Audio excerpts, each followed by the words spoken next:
ya? Bisa Bang. Iya, Bang. Oke.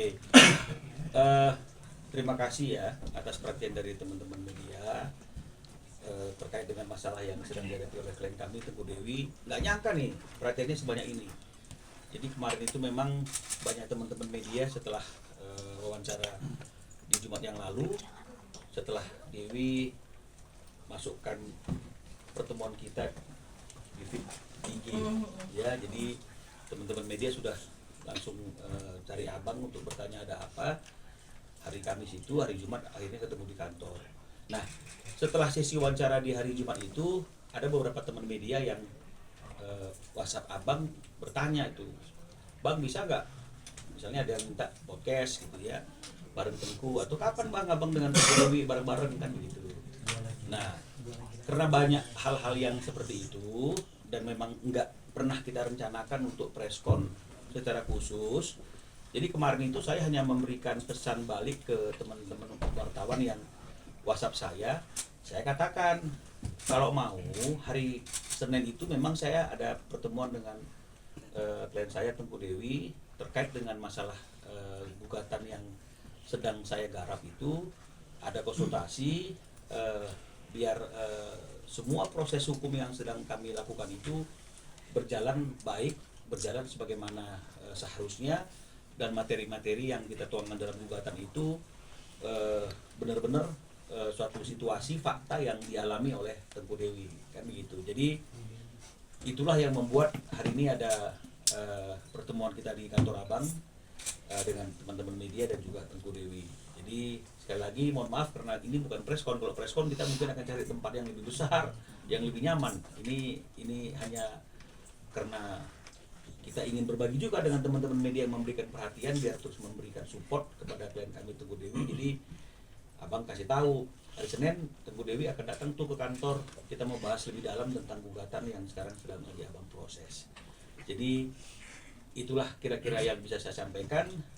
Gugatannya on proses, kita harapkan dalam minggu ini kalau tidak ada hal-hal lain itu apa, koreksi dari Tengku Dewi misalnya, ya bang ini faktanya seperti ini seperti ini, mungkin paling tidak di hari Jumat dalam minggu ini kita sudah bisa daftarkan gugatannya di Pengadilan Negeri Cibinong.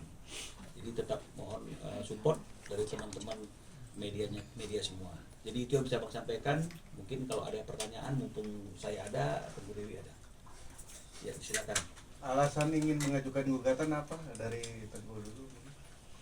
Kalau alasannya mungkin udah pada tahu ya, nggak perlu diulangin lagi ya. Udah sering juga saya curhat di podcast gitu, udah pasti karena sudah tidak ada kecocokan karena perselingkuhan. Kak Dewi, selain gugatan cerai ada gugatan yang lain nggak Kak Dewi? Kalau itu kasih saya tahu bang. Ya, Belum sih. Kita masih konsul. Hak asuh anak atau gono gini Kak? Harta gono gini harusnya nggak ada masalah sih ya, karena memang pas sebelum kita menikah juga kita udah ada surat perjanjian pisah harta sih. Hak asuh anak? Hak asuh anak, nah itu belum diomongin, mungkin nanti biar Bang Minola yang lebih ngerti ya. Iya.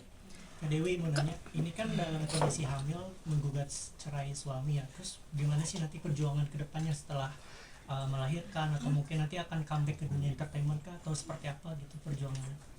Perjuangannya yang pasti ya menjalani hidup aja, cuma bedanya sekarang kan tanpa suami ya, jadi sendiri, jadi single mom ya, lebih mungkin aku akan lebih semangat lagi buat kerja. Kalau di entertain ya masih, karena itu tidak mempengaruhi aku bercerai atau tidak sih, karena memang itu udah pekerjaan aku kan ya. Tapi kalau kepikiran nggak sih Kak? Itu nggak Andre ketika nanti lahiran atau seperti apa pembicaraan dari Aku sih pengennya sama Andrew tuh benar-benar baik-baik aja pisahnya, semuanya kita selesaikan baik-baik. Jadi nanti urusan anak dari sekarang juga aku tidak melarang sih, jadi dia masih quality time juga kadang sama anakku. Kak Dewi kan sebelumnya katanya mau fokus lahiran dulu baru memikirkan gugatan, tapi kenapa apa yang membuat Kak Dewi mempercepat istilahnya kayak gitu? Iya mungkin karena supaya statusnya jelas lebih enak kali ya, daripada ngegantung. Karena kalau untuk nunggu lahiran 2 bulan 3 bulan 2 bulan lagi lumayan lama ya, jadi biar enak juga ke saya dan ke Andrew-nya juga gitu. Andrew sendiri masih suka nemuin Kak Dewi? Enggak, aku udah nggak ada kontak lagi, cuma urusan anak aja lewat babysitter.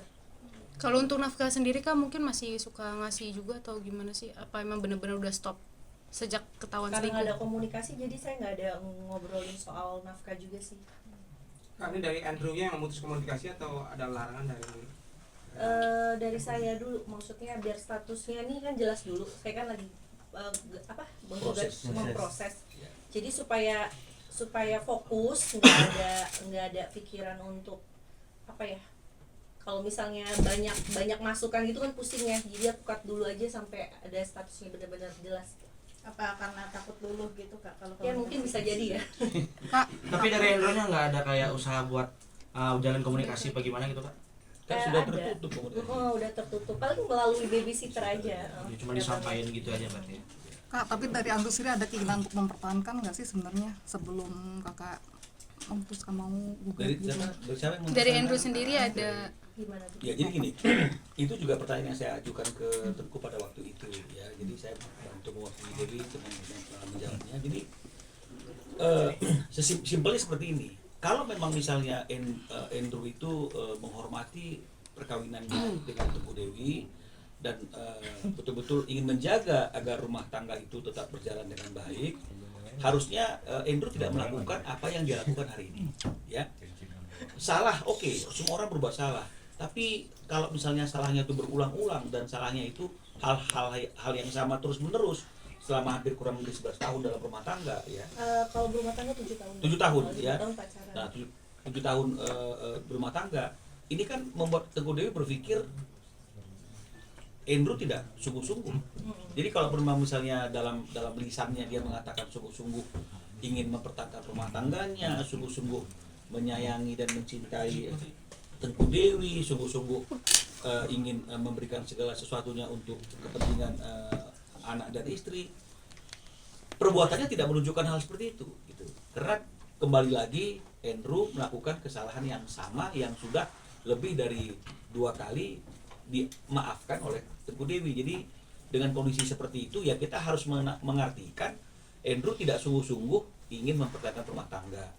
Itu juga yang membuat Tengku Dewi akhirnya sampai kepada pemikiran dia harus fokus untuk mengajukan gugatan perceraian, statusnya jelas. Karena kalau misalnya berulang-ulang ini nggak selesai, Dewi akan terus mendapatkan tekanan secara mental, terus kemudian akan menghadapi situasi yang sama seperti yang dialami hari ini, dan itu tidak baik buat kesehatan mentalnya, dan Dewi juga berhak untuk berbahagia. Saya kira seperti itu ya. Kak Dewi, selain selingkuh mungkin ada faktor lain nggak Kak? Misalnya kekerasan atau hal lain yang nggak bisa dimaafkan? Enggak ada. Semuanya baik-baik aja. Dia juga suami yang baik, bertanggung jawab. Cuma masalah itu aja. Kak Dewi, mohon konfirmasinya apakah memang sebelum menikah sifat dari Andre ini memang sudah diketahui terlebih dahulu sama Kak Dewi atau seperti apa? Jawab. Abang aja yang jawab. Abang soalnya curhatnya udah ke abang Ya. semua.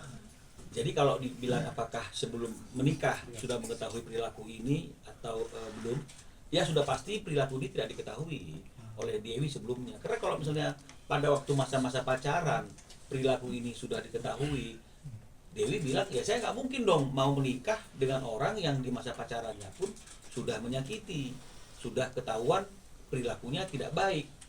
Justru karena di masa-masa pacaran semuanya itu baik-baik saja, semuanya itu indah saja, sehingga akhirnya Dewi percaya bahwa Andrew adalah orang yang tepat untuk menjadi pasangan hidupnya, untuk menjadi suaminya. Nah, barulah setelah menikah hal-hal yang tadi itu bermunculan satu persatu begitu. Nah, Kak Dewi, apa yang akhirnya menjadi alasan ketika kisruh rumah tangga ini terjadi dan Kak Dewi memilih untuk ngepostnya di sosial media nih Kak? Alasannya? Ya. Ya karena memang saya udah sering memaafkan, jadi ini mungkin final yang harus saya lakukan, bahwa saya menunjukkan kalau saya sudah tidak mau lagi gitu. Tidak mau lagi disakiti. Tidak mau lagi diselingkuhi, tidak mau lagi dikhianati. Betul. Dan mungkin pelajaran juga ya dari kasus aku buat para Suami. ibu-ibu ini atau moms yang takut speak up, mungkin bisa dicontoh juga biar kena sanksi sosial suami-suami yang sudah beristri tapi masih selingkuh dan sering melakukan lagi gitu. Ini kali ini agak sedikit nggak sih dengan nama-nama perempuan yang di luar dugaan seperti itu? Saya nggak nganggep sih mas, soalnya saya tahu perempuan-perempuan itu cuma selewat dua lewat doang sih. Komunikasi sendiri sama saudara Rasid sejauh ini seperti apa nih Kak? Komunikasi kalau misalnya sama dia tuh cuma untuk pembuktian yang kemarin itu aja, yang masalah itu, habis itu nggak ada komunikasi lagi dan nggak ada yang perlu dikomunikasikan juga. Sempat ada ancaman gak sih setelah meng-up semua bukti-bukti selingkuhnya Andrew, Kak? Maksudnya ada efek gitu maksudnya. Efeknya paling Instagram aku di shadow ban, aku nggak tahu siapa yang laporin. Jadi kalau misalnya kalian Instagram aku tuh nggak bisa search kan, harus ngelihat orang, misalnya Bang Minola follow aku nih, baru ketahuan gitu loh. Pas aku lihat reportnya, karena mungkin aku nge-up yang soal kasus aku, jadi ada beberapa pihak mungkin yang nggak senang ya dibuka aibnya gitu kan, jadi di report gitu. Sempat terkejut gak sih nama Soraya Larasati jadi ikut? Beda orang mas, kasihan. Belum makan kayaknya. Sempat terkejut. Belum makan kayaknya, belum makan. Siap. Terkejut ya, karena setahu saya memang mereka hubungannya itu cuma partner kerja aja karena sering bareng ya, kayak beberapa kali tuh bareng. Nah itu juga tuh yang bikin aku shock juga, maksudnya wah ini temen atau temen gitu loh, dan terbuka tuh di saat kasus ini, mungkin udah jalan Tuhan kali ya. Kak Dewi kan udah ngantongin bukti juga ya ada hubungan antara MR dan suaminya. Ada ini nggak Kak niatan untuk melaporkan pidana? Nah kalau itu nanti tuh kita lagi discuss ya, belum bisa dikasih jawabannya. Kak, mungkin Kita lagi ngumpulin bukti-bukti dulu ya. Kak, terkait perselingkuhan ini kan mungkin bukan sekali aja ya kan. Mungkin sempat gak sih kan awal ketahuan kayak ngasih alasan gitu kenapa, klarifikasi terkait kenapa dia selingkuh gitu. Mungkin kan pernah ada obrolan juga dengan kakak, itu seperti apa sih? Iya biasa lah, kalau misalnya laki-laki bilangnya iseng, tidak ada hubungan apa-apa, cuma iseng-iseng aja, jadi nggak usah dipikirin, tidak ada yang spesial, makanya saya maafin. Tapi kalau kemarin-kemarin kan memang tidak ada bukti. Kalau ini kan memang ada bukti yang kuat, makanya ya saya tidak mau mendenial apa-apa yang masuk lagi gitu. Berarti bisa dikatakan sebelum itu udah ada kecurigaan berarti Kak? Maksudnya meminta maaf dan Kak maafkan gak sih Kak yang awal-awal itu? Yang lama-lama maksudnya iya. Berarti sebelumnya udah ada kecurigaan cuman nggak ada bukti gitu kayak? Iya, cuma buktinya kayak cuma sebatas chat gitu-gitu aja, tapi nggak ada bukti foto. Udah nanya gitu berarti ya? Foto atau video yang benar-benar aku bisa lihat gitu. Itu dari tahun berapa Kak? Mungkin Andrew udah mulai nakal-nakal kayak gitu? Yang nakal-nakal. Nakal-nakal selingkuh maksudnya. Primadona. Kalau yang benar-benar keluar bukti-buktinya yang kuat itu baru tahun ini sih sebenarnya. Yang iya baru tahun ini kalau yang kuat ya buktinya keluar gitu. Nah sebelumnya kan berarti kan ada kecurigaan kan, sebelumnya udah sering berkali-kali gitu. Tapi itu dari tahun kemarin atau memang curiganya gitu Kak? Ada lah beberapa tahun yang lalu, ada lah 1 kali ketahuan aku maafin, terus tahun ini yang baru ketahuan lagi. Bisa dibilang nggak cuma 1 orang ya? Iya. Kak, ini kan mempertimbangkan lagi hamil juga itu ya. Nah, ada nggak sih kayak mempertimbangkan nanti dulu deh, tunggu anak lahir atau besar dulu baru menggugat cerai gitu? Ada nggak sih pertimbangan itu? Iya, jadi pertimbangan itu kan pasti lebih kepada hal-hal yang berkaitan dengan masalah hal psikologis ya. Bagaimana seorang istri ketika menghadapi lahiran kan biasanya kan rata-rata ingin didampingi oleh suaminya. Nah, tapi untuk kasus ini, ketika saya bertanya sama Dewi pada waktu pertemuan minggu lalu itu, Dewi mengatakan bahwa dia sudah mempertimbangkan dengan masak dengan matang, bahwa secara psikologis pun dia lebih siap ketika melakukan proses kelahiran itu tanpa ada gangguan dari manapun juga. Karena kalau misalnya kemudian nunggu sampai proses lahiran, berarti kan artinya kan Andrew juga akan ngotot ya untuk tetap mendampingi, dan sementara kalau ketemu dengan Andrew, maka itu akan membuka memori-memori Teguh Dewi terkait dengan masalah perbuatan-perbuatan Andrew di masa lalu maupun di saat ini, yang itu akan berdampak nih kepada psikologisnya. Justru akan baik bagi psikologisnya Kalau kemudian lahiran itu dilakukan dengan tenang tanpa ada gangguan apapun yang mengganggu pemikirannya. Dan kita juga sudah pertimbangkan itu dari segi hukum juga, ya. Seperti yang saya katakan minggu lalu itu, bahwa secara fikih formil memang tidak ada halangan wanita yang sedang hamil itu mengajukan gugatan cerai kepada suaminya. Hanya saja memang ada beberapa syarat yang diatur, dan syarat-syarat itu memang sudah kita lihat, dan itu tidak menjadi halangan buat Dewi meskipun dalam keadaan hamil untuk tetap mengajukan gugatan cerai kepada suaminya. Sehingga itulah yang akhirnya menjadi satu kesimpulan final. Dewi mengatakan tetap jalan gugatan cerainya dilakukan saat ini. Ya. Kak Dewi, sorry terusin yang tadi. Setelah memposting bukti telepon bersama SR, apakah dari pihak SR ada merespon Kak Dewi? Dan takut nggak sih nanti itu kan diposting di sosmed ya, nanti takut jadi bumerang nggak sih? Takutnya SR melaporkan kembali Kak Dewi atau bagaimana? Oh, nggak takut, karena saya nggak salah. Di situ kan jelas, di bukti itu jelas sekali bahwasannya dia mengakui pada saat kejadian, dan itu statusnya Andrew masih suami saya. Andrew menginap di rumah dari mulutnya sendiri kan, harusnya dia yang takut dong, bukan saya. Setelah diposting itu SR ada japri nggak sih atau minta di tag down atau bagaimana? Oh, yang waktu di video, yang di voice note itu semua udah jelas ya, dia kan minta jangan diposting ya, jangan diviralin kan, ada kan. Kalau kalian benar-benar amatin tuh di situ ada semua. Jadi ya di sini saya nggak salah, saya cuma pengen menggali bukti keluar dari mulutnya sendiri, kan dia sendiri yang ngomong. Tapi setelah diposting kan nggak ada omongan dari SR? Nggak ada, dari manajernya walaupun saya kenal juga nggak ada, semuanya pada silent aja, dibawa gila lah ibaratnya, itu mungkin biar redup sendiri kali ya. Untuk saat ini keberadaan Andrew masih menginap di SR atau gimana? Oh enggak, itu tuh yang menginap itu tuh sebenarnya tuh pas hari kejadian doang ya. Tapi setelah itu aku nggak tahu. Kalau sekarang si Andrew udah balik ke rumah kita yang bareng, saya yang sudah enggak. Sejak Maaf, kakak mungkin ini kan Andrew udah beberapa kali mungkin ya. Apa sih yang bikin kuat untuk memaafkan sebelum kejadian sebelumnya? Yang kuat buat memaafkan ya udah pasti ya, namanya berumah tangga itu kan yang dipikirin bukan cuma antara dua orang aja, apalagi sekarang saya udah punya anak ya. Banyaklah pertimbangannya, misalnya dari segi lain dia sebagai suami nggak ada masalah, nggak pernah KDRT segala macam. Cuma kalau diulang-ulangin lagi kan kita juga manusia punya limit ya, itu untuk memaafkan. Kak, sudah berapa lama pisah rumah sama Andrew? Dari kejadian udah 2 minggu ya bang. Kakak ada penyesalan nggak sih kak? Penyesalan sebenarnya lebih kayak ke, walaupun gimana pun kan dia tetap anak saya ya. Saya tuh agak sedikit, waduh bener nggak nih ya diviralin gini-gini, takutnya kan membuka aibnya dia gitu. Cuma mungkin ini pelajaran juga buat dia supaya jadi manusia yang lebih baik lagi.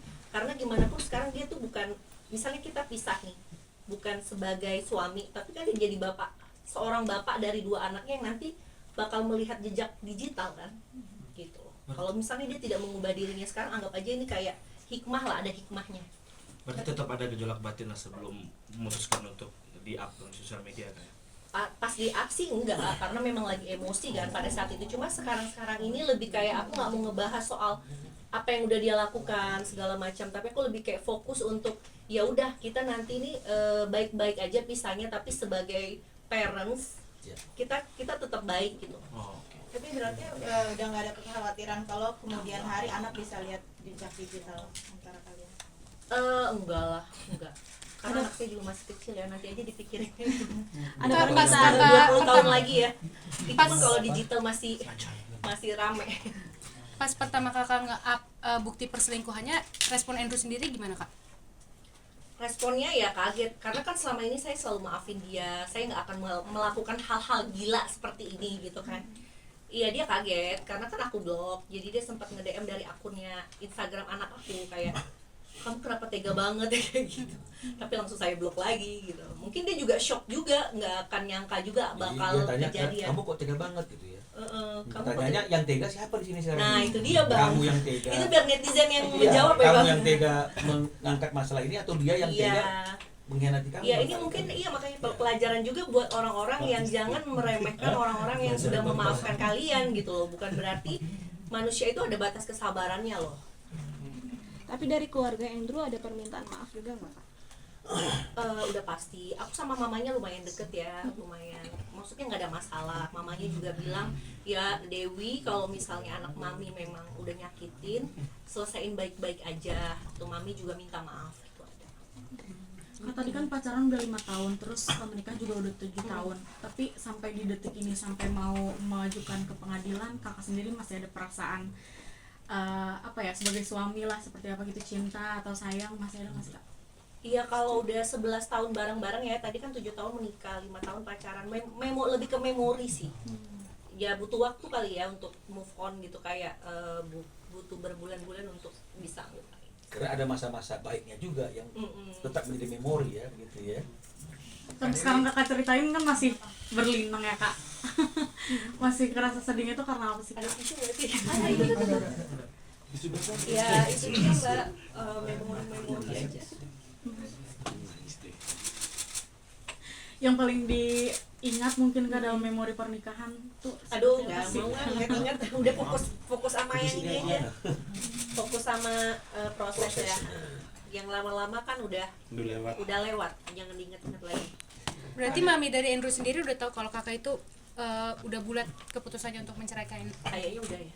Karena dari mamanya sendiri pun udah yang nggak mau aku sakit.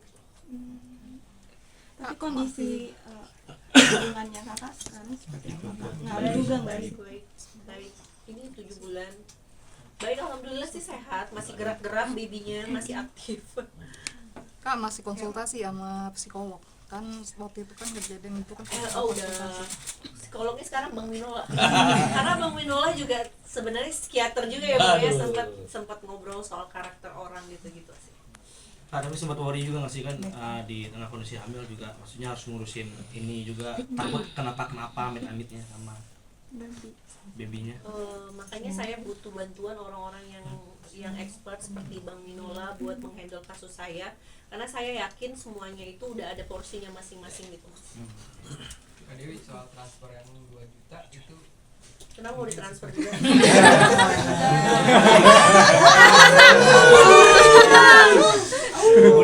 Bisa dijelasin Kak Dewi yang transferan 2 juta itu? Coba tanya sama perempuan ya Mas, itu si Andrew transfer dia buat apa gitu, coba tanya, mungkin beli silok kali ya. Mahalan itu sama penjualnya. Tapi memang ada penjelasan tentang itu dari Andrew atau gimana Kak? Nggak ada, kan pas waktu aku akan emang udah putus komunikasi. Hanya coba sama si perempuannya itu gitu, buat apa. Nanti lahiran rencananya akan ditemani siapa Kak? Sama keluarga udah pasti, sama orang tua, sama ada beberapa sahabat-sahabat aku, manajer aku juga yang mau nemenin. Berarti udah siap tanpa Andrew ya? Siap lah, orang sesar ini kan tiba-tiba udah ada anak aja, nggak perlu ngeden-ngeden. Jadi kalau misalnya udah lahir gitu Kak, udah dibolehin untuk jenguk bayinya? Boleh, tapi mungkin kita itu kan ada ruangan baby tuh, dia kan bisa lah lihat, masa kasihan juga kan anaknya dia ya, lihat mukanya gitu. Berarti tidak menutup akses juga kayak kalau setelah selesai lahiran nggak menutup akses juga untuk Andrew buat ngeliat bayi. Enggak, ini kan kalau anak tuh nggak ada urusannya. Maksudnya dengan masalah kita anak ya memang dibilang Andrew baik. Anak-anak tuh tetap dibesarkan sama kedua orang tuanya, tapi mungkin sekarang dengan cara yang berbeda. Kita udah nggak satu rumah lagi dan kita udah nggak bareng lagi. Kamu nanya itu dari pihak keluarga Andrew sendiri ada yang mau menunjuk diri untuk mediasi nggak sih, untuk kayak memperdamaikan kalian berdua gitu, ada nggak sih? Karena mungkin aku udah tutup akses ya, jadi aku nggak tahu mereka ada mediasi atau gimana gitu. Ada obrolan itu nggak dari keluarga Andrew? Ayo dong kita mediasi nih biar kita damai. Blok semuanya di blok. Kak, cara jelasin ke anak misalnya kan kakak kan sekarang udah pisah rumah gitu, misalkan anak sering menanyakan keadaan papahnya, gimana cara aku buat jelasin ke anak aku masih kecil ya, dan sekarang juga selama 2 minggu kita nggak bareng ini, Andrew tuh ada beberapa kali di saat aku kerja itu nyamperin anak aku. Jadi dia ngubungin mbak aku, nanya, ibu di mana? Oh ibu lagi kerja Pak, sampai sore. Ya udah bapak ke situ ya, kalian lagi di mana? Bapak mau quality time Asian. Ada beberapa kali. Gitu. Jadi tetap aman, nggak terganggu ya. Nggak Sekali lagi terganggu. quality time antara ibu dan anaknya nggak terganggu. Aku juga nggak yang wah lu nggak boleh ya ketemu sama anak ini, nggak kayak gitu, karena aku tahu Eshan itu deket banget juga sama Andrew. Oke. Oke, itu ya. Aman ya.